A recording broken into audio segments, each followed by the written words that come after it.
મહેસાણા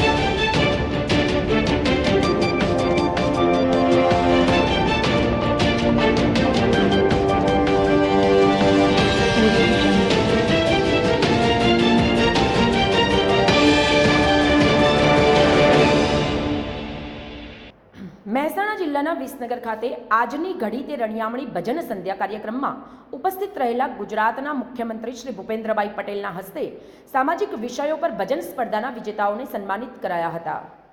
ગુજરાતની ભક્તિમય અને સાંસ્કૃતિક વિરાસતને જાળવવાના દૃઢ સંકલ્પ સાથે આજે આજની ઘડી તે રણિયામણી ભજન સંધ્યાનો દિવ્ય કાર્યક્રમ યોજાયો હતો.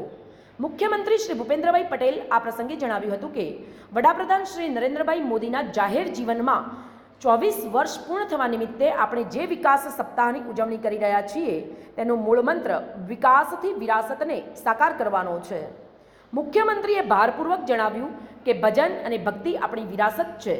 ભજનની શક્તિ એવી છે કે અલગ અલગ જાતિ, ધર્મ અને અર્થવ્યવસ્થામાંથી આવતી બહેનો જ્યારે ભજન કરે છે ત્યારે બધું જ ભૂલીને ભગવાનમય બની જાય છે.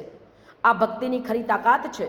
મુખ્યમંત્રી શ્રી ભૂપેન્દ્રભાઈ પટેલે જણાવ્યું હતું કે વડનગરથી વિસનગર સુધીનો આ વિસ્તાર શાસ્ત્રીય સંગીતના તજજ્ઞોની ભૂમિ રહ્યો છે અને મહિલા સંતોનું પણ ભજન મંડળીઓમાં વિશેષ પ્રદાન રહ્યું છે.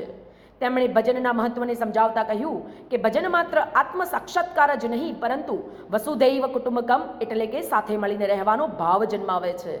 વડાપ્રધાન શ્રીના સૌના સાથ સૌનો વિકાસ અને સૌનો પ્રયાસ આ મંત્રનું મૂળ પણ આપણી આ સંસ્કૃતિમાં રહેલું છે. મુખ્યમંત્રી શ્રીએ ભજન મંડળીઓના સામાજિક યોગદાનને બિરદાવતા કહ્યું કે જ્યાં લોકો ભેગા થાય છે ત્યાં સમાજ જીવનને આવરી લેતા વિષયો પણ ભજનનું નિર્માણ થાય છે. આ રીતે ભજન મંડળીઓ સામાજિક જાગૃતિ, ભાઈચારો, સમરસતાનો સંદેશ ફેલાવવાનું મોટું કામ કરે છે. તેમણે આદરણીય પ્રમુખ સ્વામી મહારાજનું ઉદાહરણ આપ્યું કે જેમણે પોતાનું કામ ભજન કરવાનું અને કરાવવાનું ગણાવ્યું હતું, જે ભજનની તાકાત દર્શાવે છે. આ પ્રસંગે વિસનગરના ધારાસભ્ય અને મંત્રી શ્રી ઋષિકેશભાઈ પટેલ દ્વારા ભજન મંડળીઓને ગીત સંગીતના સાધનોની કીટ આપવા બદલ મુખ્યમંત્રીશ્રીએ તેમનો આભાર વ્યક્ત કર્યો હતો. આરોગ્ય મંત્રી શ્રી ઋષિકેશભાઈ પટેલે ભજન સંધ્યાને એક દિવ્ય કાર્યક્રમ ગણાવતા કહ્યું કે ભોજનમાં ભક્તિ મળે તો પ્રસાદ બને અને પ્રવાસમાં ભક્તિ મળે તો યાત્રા બને, ઘરમાં ભક્તિ મળે તો મંદિર બને અને ગીતમાં ભક્તિ મળે તો ભજન બને. તેમણે ભજન સંગીતને આત્માથી પરમાત્મા સુધી પહોંચાડવાનો માર્ગ ગણાવ્યો હતો. તેમણે ખાસ કરીને દિવાળીના સમયમાં સ્વદેશી વસ્તુઓ ખરીદીને 21મી સદીને ભારતની સદી બનાવવામાં યોગદાન આપવા અપીલ કરી હતી. આ પ્રસંગે ભજન મંડળીઓ વચ્ચે પરિવાર, જીવન, સ્વચ્છતા, અન્નનો આદર, મોબાઈલનો વધતો જતો ઉપયોગ વગેરે સામાજિક જાગૃતિના વિષયો પર ભજન બનાવવાની સ્પર્ધા યોજાઈ હતી, જેમાં વિજેતા મંડળીઓને મુખ્યમંત્રી શ્રી ભૂપેન્દ્રભાઈ પટેલના હસ્તે સન્માનિત કરવામાં આવ્યા હતા.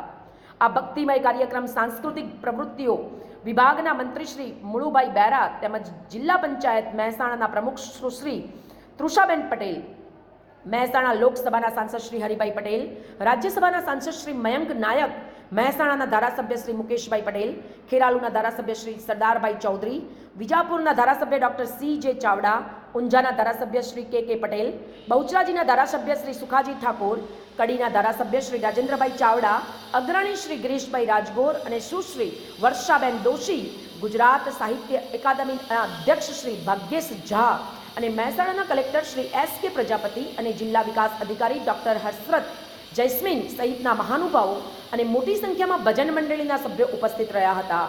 આજના કાર્યક્રમ વિશે આરોગ્ય મંત્રીશ્રીએ જણાવ્યું હતું કે શહેરોમાં પણ જાગૃત છે, પરંતુ કમ ભાગ્યે એ વિરાસતને જાગૃત કરવાનો વિષય આજ સુધી આવ્યો નથી. કેટલા કલાકારો ભજનિકના સ્વરૂપમાં, કેટલાક વાદ્યવાદકો પણ એક આ વાદ્ય ભજનોમાં વગાડીને એમની કલા પણ પ્રસ્તુત કરી શકે અને ભજનનો મહિમા આપણે ત્યાં અનેરો છે.